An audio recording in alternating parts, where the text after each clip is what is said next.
Muy buenas noches con todos, reciban un cordial saludo. Es un verdadero honor para mí darles la bienvenida a esta ponencia organizada por la Asociación Lex Aurea Pensamiento Jurídico, un espacio dedicado a la excelencia académica.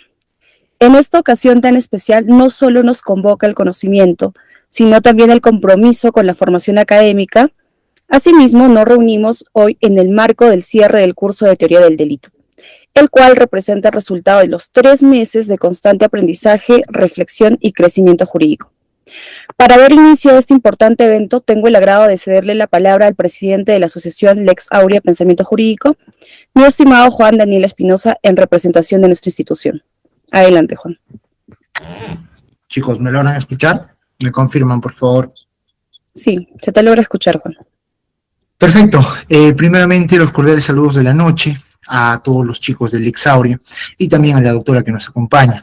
Ya son más de 2 meses que estamos desarrollando este gran curso, con la iniciativa de que se fomente y crezca el pensamiento jurídico en Lex Aurea, y no solo en Huánuco o Pasco, sino se pueda transmitir a nivel nacional, algo que es muy crucial en el contexto que vivimos. Recordemos que nosotros como futuros abogados debemos estar en constante desarrollo de cualidades y capacidades, algo que tal vez antiguamente no era, como se dice, tanto necesario, pero actualmente vemos que nosotros estamos en una época de mucha competencia, y eso nos infiere a nosotros a prepararnos más, a analizar más y siempre estar en estas capacitaciones. Sin más preámbulos y para no dilatar el tiempo, le damos el pase a Betsy para que continúe con este cierre de este hermoso curso. Bien, gracias, Juan. Seguidamente vamos a invitar al doctor Diego Isidro Capcha, socio director del estudio jurídico Diego Isidro y Abogados, distinguido profesional, quien nos brindará algunas palabras. Adelante, doctor. Muchísimas gracias. En primer lugar, quiero iniciar este cierre de sesión agradeciendo al Círculo de Estudios Lex Aurea, dirigido por Juan, quien ha tenido a bien de poder realizar de manera sostenida en el transcurso de estos 2 meses este curso importante para toda penalista.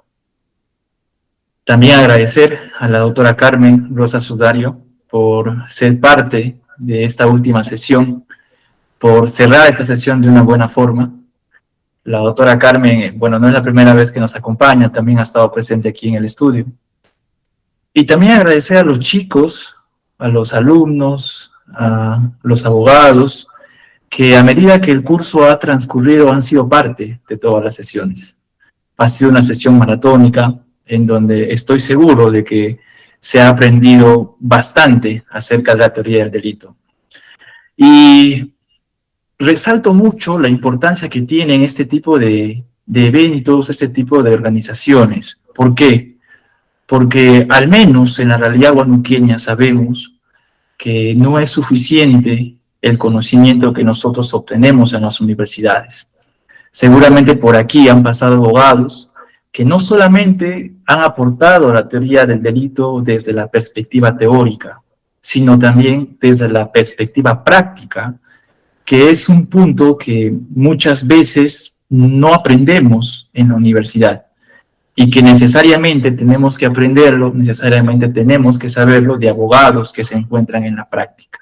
Abogados litigantes como la doctora Carmen, como el doctor Sánchez Rondón, que ha estado presente, como la doctora Lenca también, que ha estado presente, que es abogada litigante, el doctor Jim Torres, y tantos abogados más, el doctor Ramiro Subichaki también, que tiene bastante experiencia en el campo del litigio, y de tantos abogados más del que estoy seguro de que todos ustedes han sacado provecho.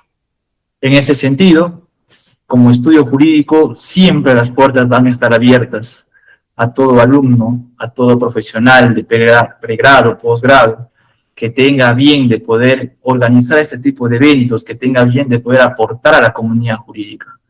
En ese sentido, doy paso a la doctora Carmen y nuevamente agradecer a Lex Aurea y a todos ustedes, chicos, por hacer parte al estudio jurídico Diego Isidro Abogados de este proyecto.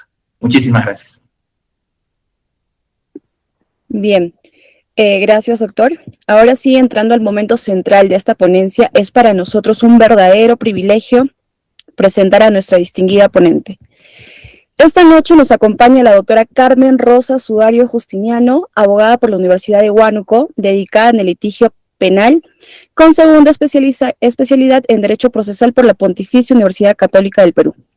Con estudios concluidos de maestría en Ciencias Penales por la Universidad Nacional Mayor de San Marcos, así como también con la especialización internacional en Derecho Penal Económico por la Universidad Pompeu Fabra de Barcelona. Es además recopiladora del Banco de Preguntas para Asistentes en Función Fiscal en sus distinguidas ediciones, miembro del capítulo Argentina y Portugal de la Academia Jurídica, ponente en diversos eventos jurídicos nacionales e internacionales y a su vez también miembro honoraria de la Asociación Jurídica Lex Aurea Pensamiento Jurídico. Su destacada trayectoria, compromiso con el derecho y valioso aporte al desarrollo jurídico la convierten en una referente en el ámbito penal, siendo un honor contar con su presencia en este espacio académico. Sin más preámbulos, le damos la más cordial bienvenida y agradecemos profundamente que comparta su conocimiento con todos nosotros. Adelante, doctora. Muchas gracias a todas las personas que hacen posible estas sesiones, porque, como muy bien ha mencionado el doctor Diego Isidro, a veces el conocimiento teórico, el conocimiento que uno adquiere en la universidad no es suficiente cuando querramos aterrizar en la práctica. Y sinceramente, mis más gratas felicitaciones para el doctor Diego Isidro, para Juan Espinosa, para Jennifer y para cada uno de ustedes que están presentes en esta noche. En esta noche nos han pedido que hablemos de la culpabilidad.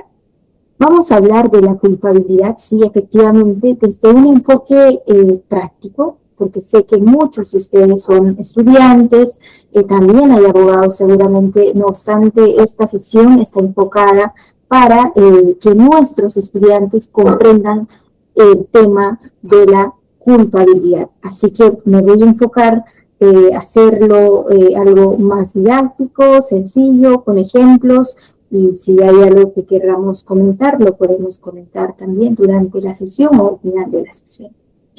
Sin más, vamos a comenzar. Voy a presentar estas diapositivas para que ustedes puedan guiarse también. Sí lo pueden ver, ¿verdad? Sí, doctora.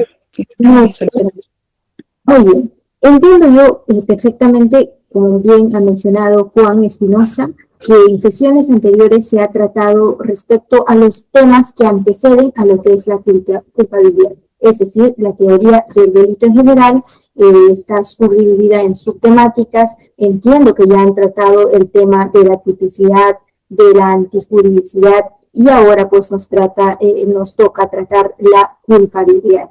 En ese sentido, voy a partir mencionando que una vez que la persona que va a hacer ese análisis de si un hecho es o no es delito, es decir, para determinar que un hecho es o no es delito, lo que va a hacer es pues el juicio de tipicidad, antijuridicidad y finalmente la culpabilidad. Entonces, una vez verificado si una conducta es típica, si una conducta es contraria al derecho y si corresponde necesariamente analizar si ese hecho que se está verificando debe y tiene que ser considerado delito en sentido pleno, en sentido amplio, y para determinar si efectivamente ese contexto que se está evaluando puede ser calificada en algún tipo penal, entonces es necesario y es muy importante determinar si la conducta puede ser objeto o no de reproche penal. ¿Qué implica esto? ¿Qué estamos diciendo en términos sencillos, en términos reducidos? Después de haber verificado si una conducta es típica, conforme a lo como señala el Código Penal, después de haber verificado si una conducta es contraria a las normas, es decir, vulnera las normas, lo que tenemos que hacer es un juicio de culpabilidad. Ahora, ¿qué implica la culpabilidad? Vamos a ver acá. Cuando queremos conceptualizar la culpabilidad, efectivamente podemos indicar que es aquel juicio de reproche hacia una persona imputable por haber cometido algún hecho que es típico, pero también que es antijurídico.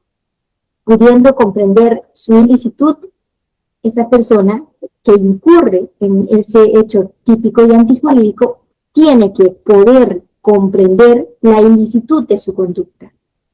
Es decir, tiene que comprender que el acto que ha realizado es ilícito, es contrario a derecho, que pudo haber actuado conforme a las normas, pero no lo hace. Y como no lo hace, esa conducta viene a ser culpable. De tal forma que permite atribuirle una responsabilidad penal y en consecuencia imponerle una pena. Entonces, en la culpabilidad se dice muchas veces que es aquel fundamento que nos va a permitir atribuir la responsabilidad penal, la responsabilidad personal al autor que ha cometido un determinado hecho, típico y antijurídico, haciendo de esta manera posible de una pena por parte del Estado y mencionar pues que no solamente es un requisito indispensable para la punibilidad, sino también la culpabilidad viene a ser un criterio muy relevante para fijar la magnitud de la sanción. Dependerá muchísimo entonces la personalidad de quién se está juzgando, de quién se está realizando ese juicio de tipicidad para fijar la magnitud de cuánta sanción le corresponde a esa persona. Porque finalmente la imposición de la pena no basta verificar, sabemos nosotros, que concurran los elementos objetivos del tipo penal, sino también pues que es importante también comprobar que además de que concurran los elementos objetivos del delito, se compruebe que se haya cumplido con la antijurisdicción. Veamos en pantalla qué dice Enrique Bacigalupo respecto a la culpabilidad. Nos indica, son necesarias tanto la realización de los elementos objetivos del tipo, vamos a repasar en esta sesión, no se preocupen, como la comprobación de la antijuridicidad para la imposición de una pena al autor de tales hechos. Asimismo, la responsabilidad penal depende de que aquel, es decir, de que la persona haya obrado culpablemente, es decir, que sea autor, que ese autor sea penalmente responsable de lo que ha realizado. Ahora, nos preguntamos, ¿cuáles son aquellos elementos del tipo? Repasemos entonces. Elementos objetivos del tipo. Saben ustedes que cuando analizamos si una conducta cumple o no con la concurrencia de los elementos objetivos del tipo, evidentemente tenemos que verificar si existe, en principio, una conducta que está referida a la acción u omisión que realiza una persona para cometer un determinado delito. Pero que además de eso también haya un resultado, es decir, que alguien haga algo, pero a consecuencia de ese algo haya una consecuencia. Esa consecuencia directa de la conducta delictiva que puede ser material o también puede ser moral. Además de ello, tiene que haber una conducta, se dice, tiene que haber una consecuencia, que es el resultado, y finalmente el nexo causal, es decir, la relación entre la conducta, entre la acción o la omisión, pero que finalmente produce un resultado. Tiene que ser evidente para que se considere la comisión de un delito. Veamos aquí en pantalla, hemos puesto algunos ejemplos de lo que vendría a ser los elementos objetivos del tipo penal. Si hablamos de un delito simple, homicidio, ¿cuál sería la conducta? Saben todos ustedes, pero este es un ejemplo básico para repasarlo. Disparar en contra de una persona. ¿Cuál es el resultado de ese disparo que se realiza? La muerte de la víctima. El nexo causal, el disparo. Esa es la causa directa del fallecimiento de la persona. Más ejemplos respecto a los elementos objetivos del tipo, por ejemplo, en un caso de hurto, la conducta sería tomar un bien mueble ajeno sin autorización. El resultado, pues, va a ser la sustracción, que hay un error, la sustracción del bien mueble. Y finalmente, el nexo causal va a ser la acción de apoderarse de ese bien mueble, que finalmente va a generar la pérdida del objeto del poder de quien es propietario. Otro ejemplo, en el caso de lesiones, la conducta va a ser golpear a una persona, el resultado, el daño en el cuerpo o en la salud, puede ser fractura, lesiones, herida, cualquier otro tipo de resultado que pueda producir un golpe a una persona, y el nexo causal pues será aquel golpe que produce directamente la lesión. Más ejemplos quizás para recordarnos y no olvidar. En el caso de la estafa, por ejemplo, la conducta. ¿Cuál es la conducta? Engañar a una persona mediante un fraude. El resultado es que la víctima realiza un acto de disposición o predisposición patrimonial, es decir, entrega su dinero, por ejemplo, por haber sido engañado por otra persona. El nexo causal es aquel engaño que se provoca en la víctima para que ésta se desprenda de su patrimonio. Y finalmente, un ejemplo más. En el caso de daños a la propiedad, estamos tomando ejemplos muy sencillos. La conducta, romper o destruir un bien ajeno. ¿El resultado cuál sería? El deterioro, la inutilización que se va a producir en el bien. El nexo causal, esa acción de destruir causa pues efectivamente el daño material. Entonces, como ya vimos anteriormente, y aquí ustedes pueden recordarlo, para realizar o para determinar si es correcta o no la concurrencia de la culpabilidad, es decir, para analizar ese juicio de reproche, tenemos que verificar la concurrencia de los elementos objetivos. Y ya hemos visto cuáles son esos elementos objetivos que incluso lo hemos plasmado en ejemplos prácticos. Pero además de eso, también se ha dicho que tiene que verificarse la comprobación de la antijuridicidad. ¿Y cómo se comprueba esto? Vamos a ver aquí más adelante también en estas diapositivas. Comprobación de la antijuridicidad. Una vez verificada la concurrencia de los elementos objetivos, vamos a ver la comprobación de la antijuridicidad. ¿Cómo lo hacemos?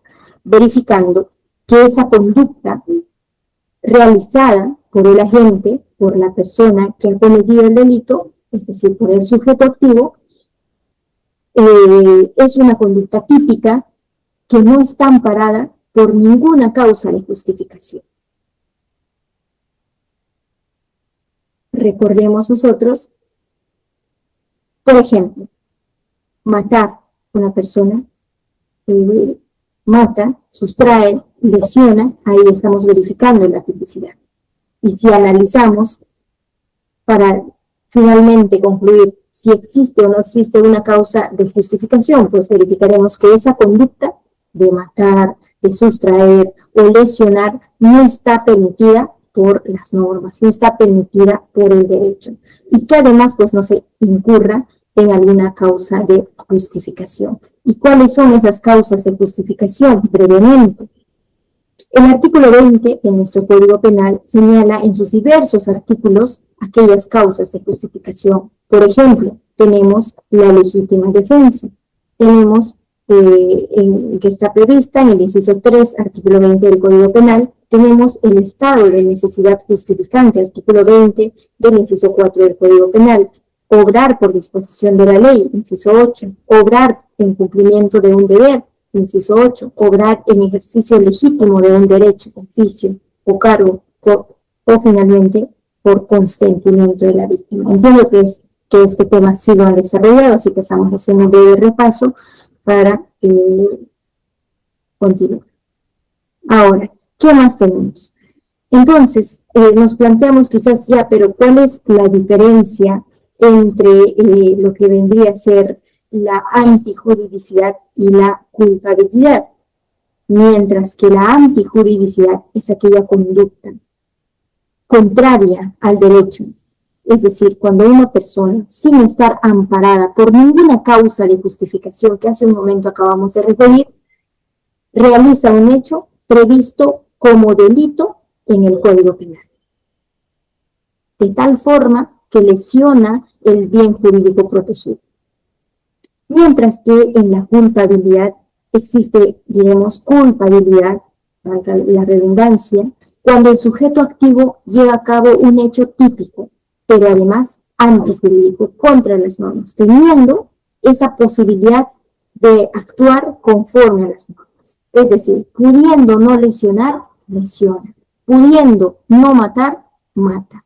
Pudiendo no cometer un delito de daños, comete el delito de daños. Simplemente actúa conforme a las normas y pues aún así existen causas que excluyen la culpabilidad.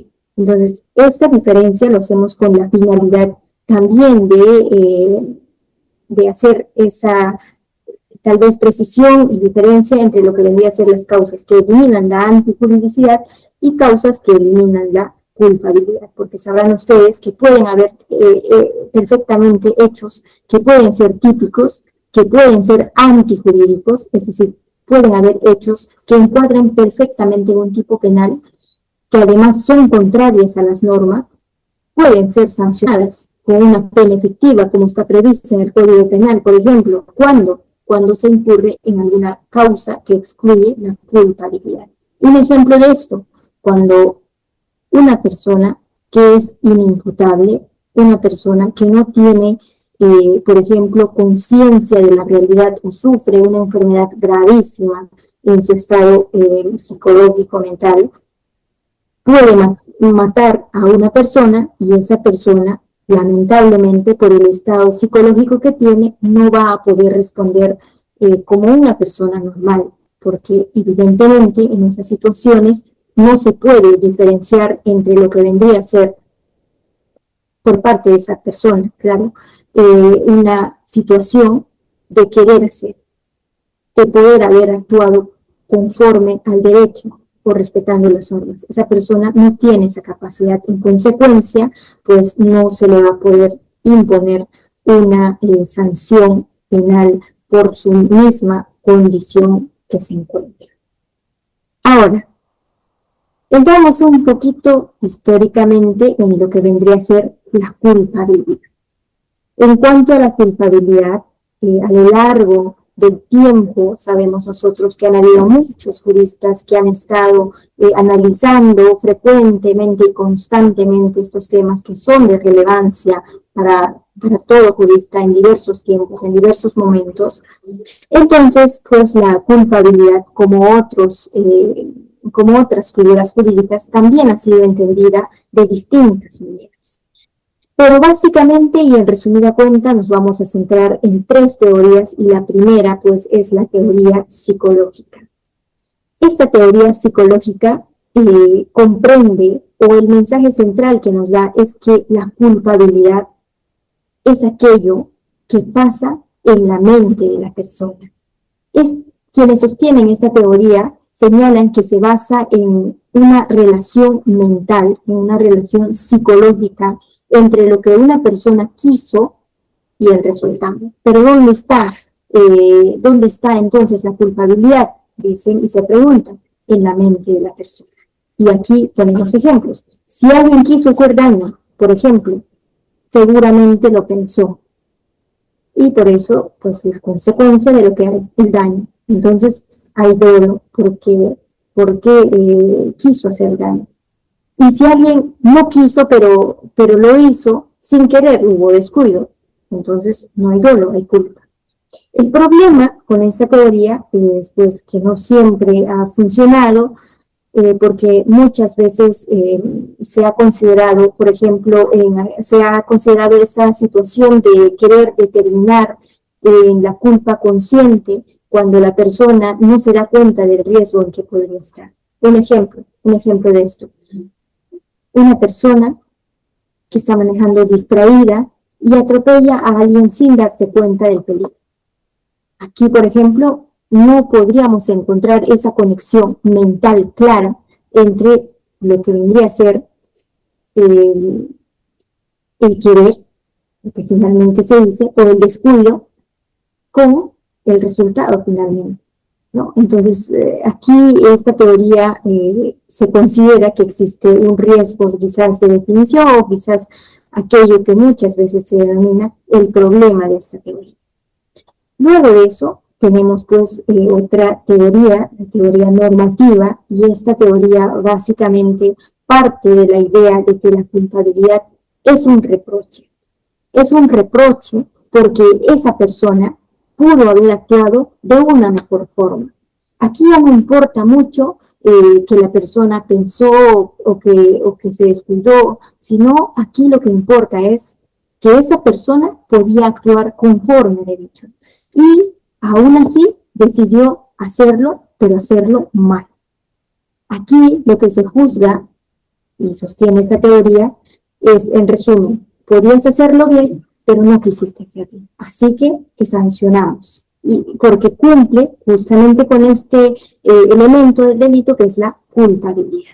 Un ejemplo desde esta teoría, alguien que roba, aunque no tenía otras opciones, aunque tenía otras opciones para obtener dinero, es decir, una persona se dedica a robar, aunque puede trabajar. Entonces, a esa persona se le reprocha porque pudo actuar correctamente, pudo trabajar, pero no lo hizo. Más bien se dedicó a robar porque le pareció más fácil y todo lo demás, pero esa conducta, esa acción es pues contraria a derecho. Y finalmente, en la evolución de lo que vendría a ser la culpabilidad, tenemos la teoría finalista. Esta teoría también parte de que la culpabilidad depende muchísimo de si una persona tenía o no tenía la capacidad real de entender si su actuar, es decir, si la conducta que estaba realizando era bien o era correcta. Esta teoría se centra muchísimo en la capacidad mental de las personas, en la capacidad de decidir de esa persona, del sujeto activo sobre todo, y en la posibilidad de actuar conforme a derecho. Si esa persona no tiene esa capacidad, esa posibilidad de distinguir si está haciendo o no, o si está realizando o no su conducta conforme a derecho, entonces pues no es culpable, se dice desde esta teoría. Un ejemplo de eso es pues que una persona, por ejemplo, y ustedes pueden ver el ejemplo en pantalla, con grave enfermedad mental comete un delito. Un esquizofrénico grave, por ejemplo, comete un delito. Esa persona no podría ser culpable porque no podía comprender lo que estaba haciendo, por la sencilla razón de que sufre una enfermedad que no le permite hacer esa distinción. Y lo que se dice hoy en día en nuestro país, en nuestro sistema jurídico, es que pues nuestra doctrina y nuestra jurisprudencia han optado por acoger esta teoría finalista. Un ejemplo de ello tenemos la resolución citada por el profesor Carollón en el expediente 1400-95-Junín, donde, por ejemplo, al referirse a la culpabilidad se indica que la culpabilidad se basa en que el autor de la infracción penal, o sea, del hecho típico, antijurídico, tiene las facultades psíquicas y físicas mínimas para comprender el carácter delictuoso de ese acto. Quien carece de esta capacidad, bien por no tener madurez suficiente o por tener graves alteraciones psíquicas, no puede ser declarado culpable y por consiguiente no puede ser responsable penalmente de sus actos, por más que estos sean típicos y antijurídicos. Y este es un ejemplo, un claro ejemplo, quizás uno de los tantos ejemplos que nos permite hacer esa afirmación de que en nuestra doctrina y jurisprudencia se ha acogido esta última teoría finalista para fines de resolver los casos. Ahora, ¿cuáles son los elementos de la culpabilidad?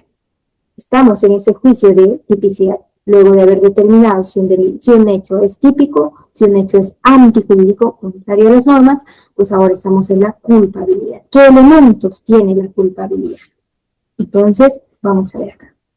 Para que pueda atribuirse responsabilidad penal a una persona, es decir, para afirmar que esa persona ha cometido delito y tiene que responder por ese acto, es necesario que se cumplan con ciertos elementos, y esos elementos son pues denominados elementos esenciales de la culpabilidad. Si no están presentes esos elementos, lamentablemente no puede hacerse un juicio de reproche. Lamentablemente no se le va a poder imponer una sanción penal a esa persona. Uno de esos elementos, podemos ver en pantalla, es la capacidad de poder comprender la ilicitud de la conducta. Esta capacidad es también llamada capacidad de culpabilidad.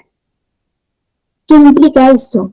Implica que la norma penal solamente puede influir en el comportamiento de quien es capaz de entender que su actuar es contrario a derecho y además que ese actuar está conforme a la comprensión. Y aquí lo decimos en resumida cuenta.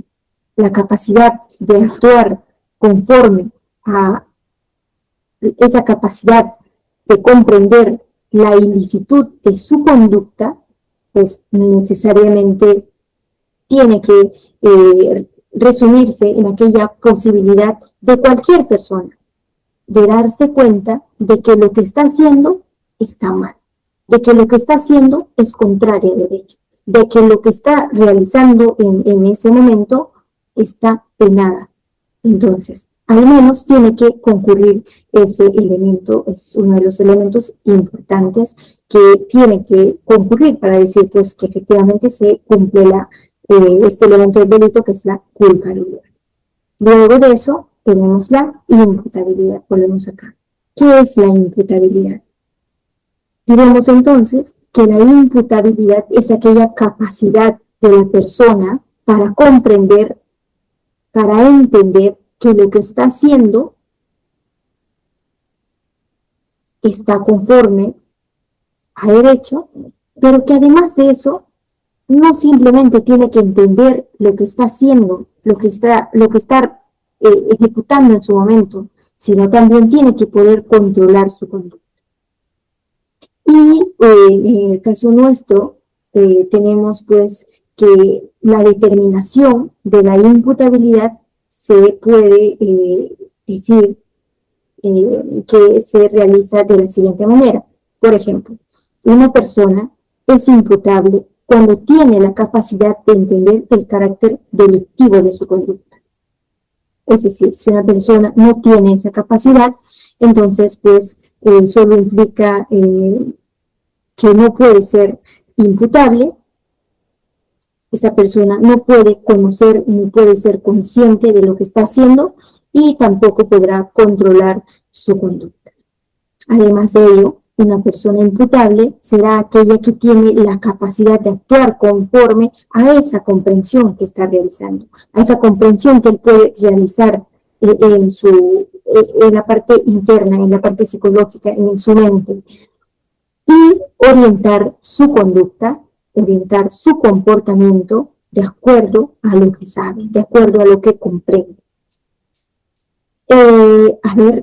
Otro elemento que tenemos de la culpabilidad pues es el conocimiento de la antijuricidad del hecho.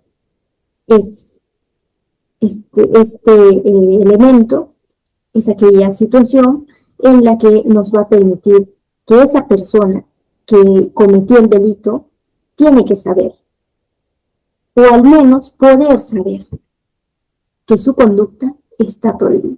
Por eso es que muchas veces encontramos en nuestro Código Penal no necesariamente situaciones en las que se indica una sanción por dolo, sino también ante aquellas situaciones en las que pudo haber sabido, como el delito de lavado de activos, por ejemplo. La persona tiene que tener la capacidad de saber que los bienes o los objetos del delito que está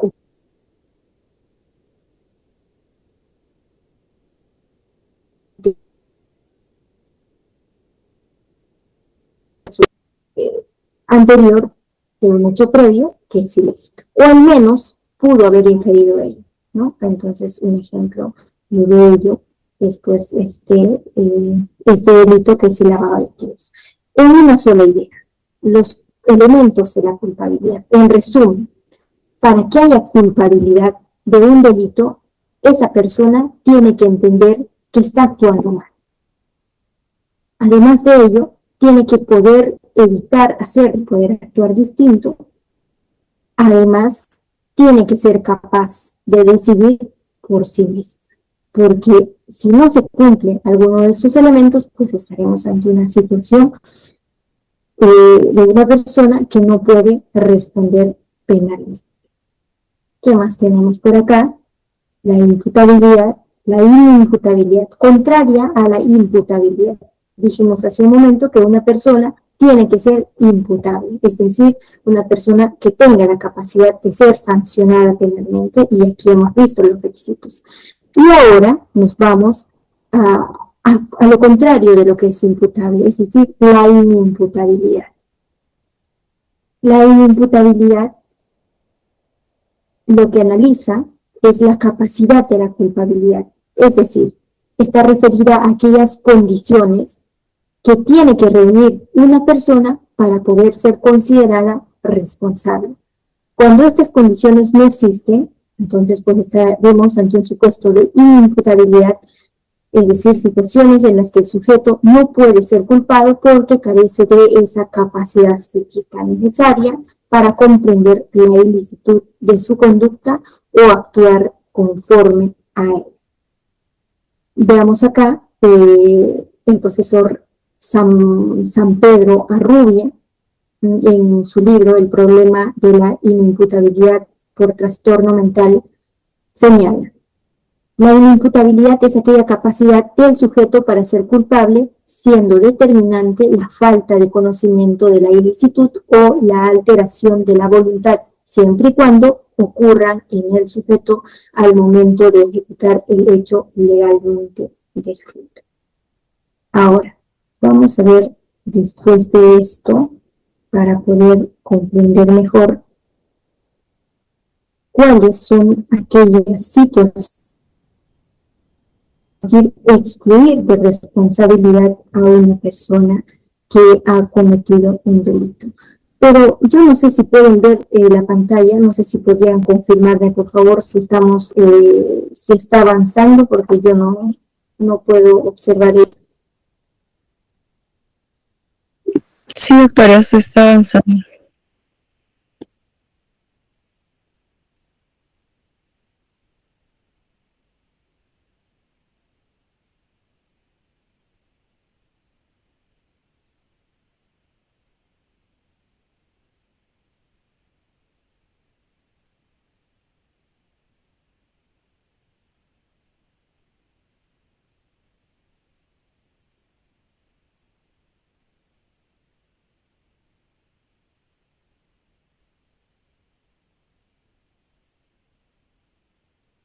Chicos, ¿me escuchan? Sí, Juan, se te escucha. Creo que es el internet de la doctora, chicos. Sí, creo que sí. Doctora, ¿nos logra escuchar?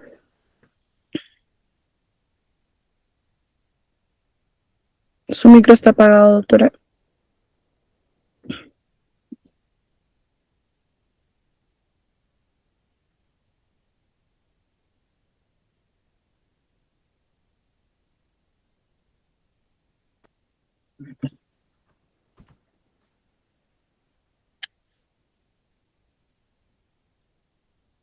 No sé si me logran escuchar.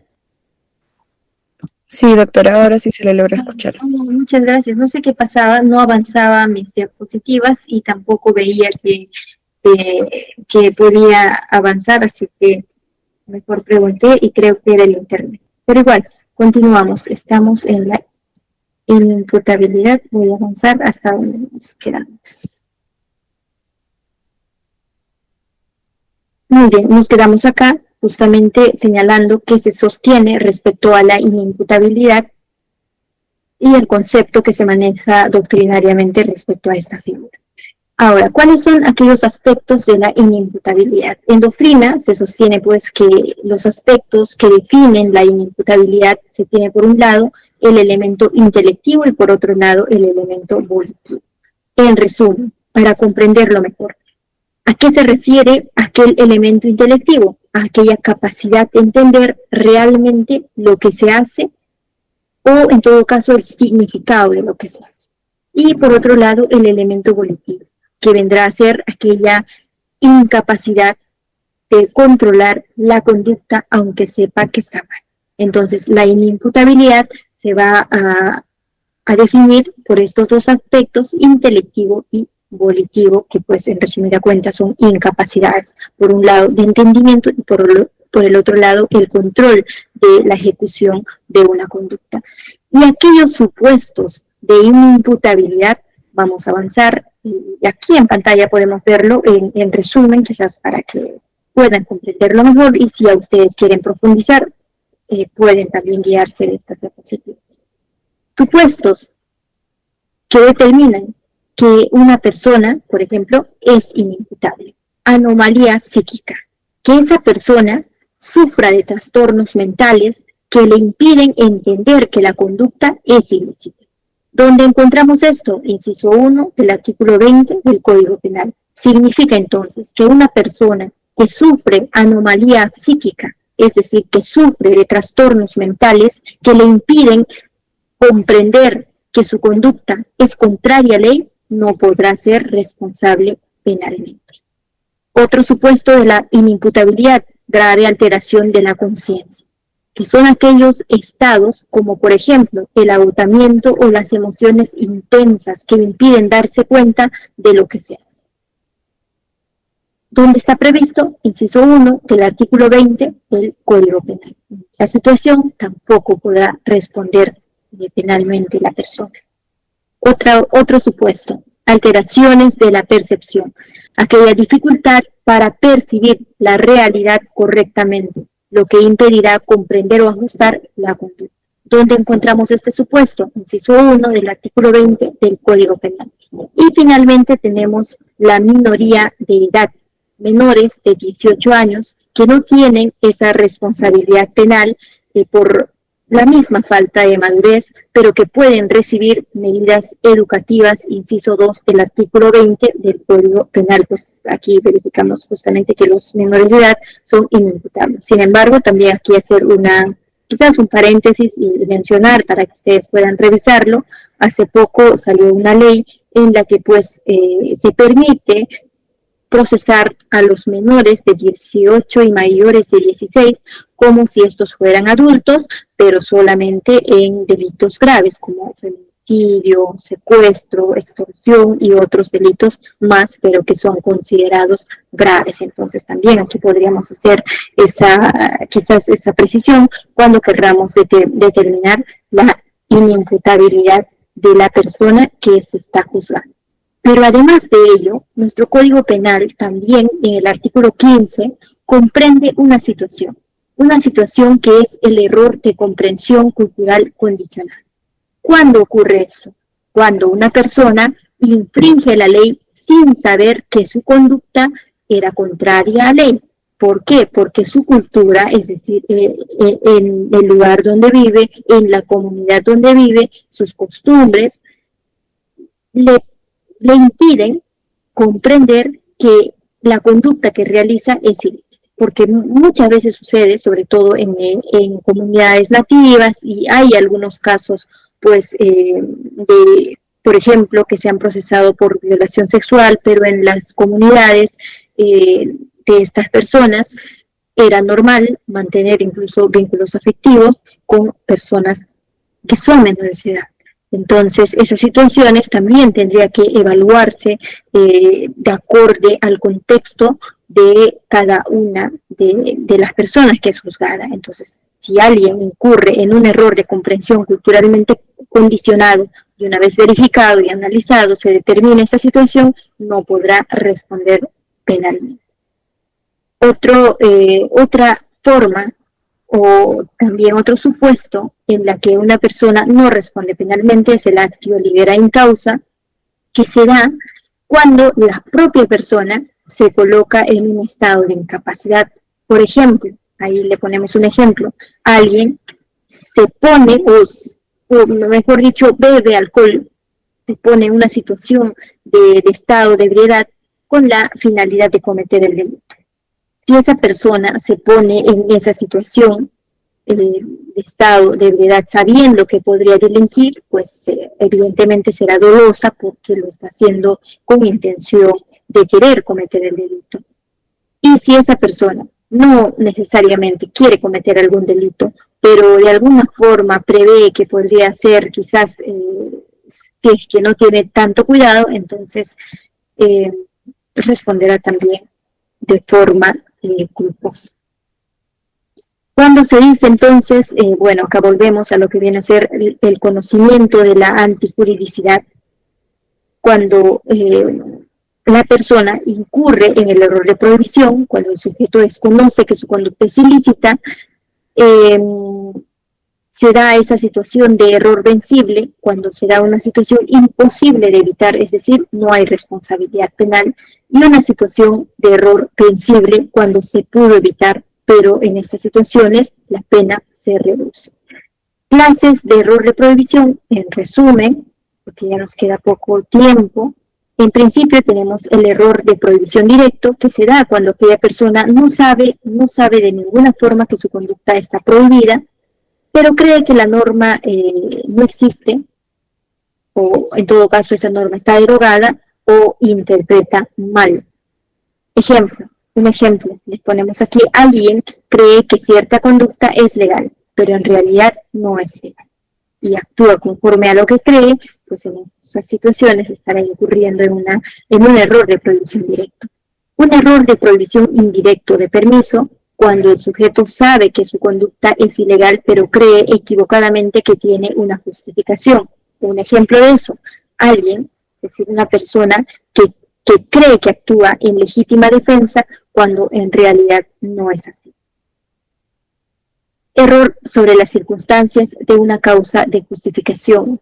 Esto ocurre cuando el sujeto actúa pensando que está justificado por alguna situación, pero en realidad no existe. Imaginemos un ejemplo, alguien ataca a una persona creyendo que es su agresor, pero no es su agresor.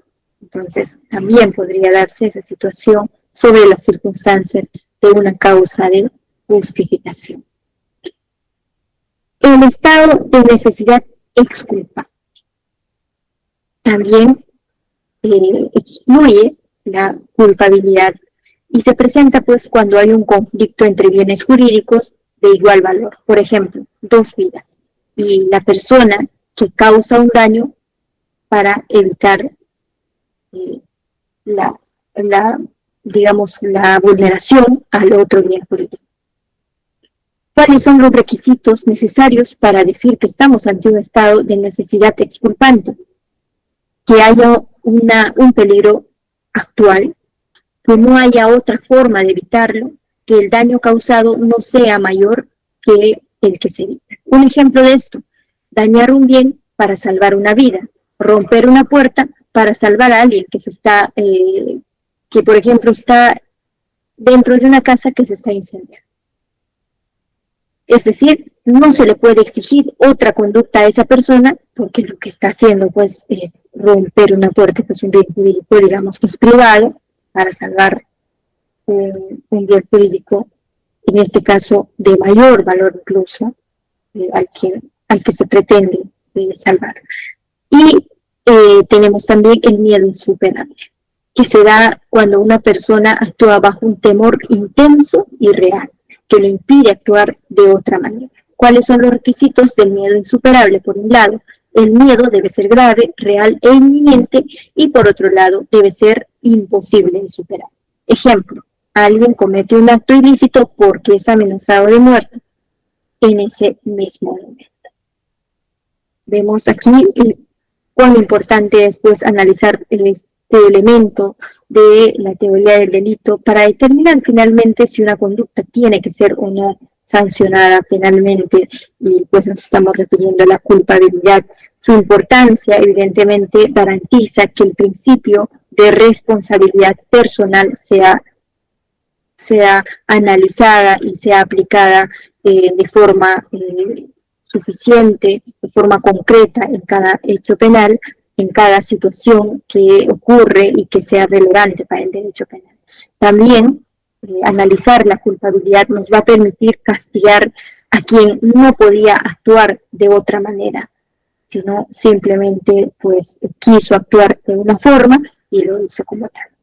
La culpabilidad también es un límite al poder punitivo, porque como hemos visto aquí durante esta sesión, también existen personas que no pueden ser sancionadas aunque su conducta sea típica, aunque su conducta sea antijurídica, y hemos visto también esas situaciones que van a permitir excluir de la culpabilidad a una persona y en consecuencia pues de afrontar una sanción penal como prevé el Código Penal.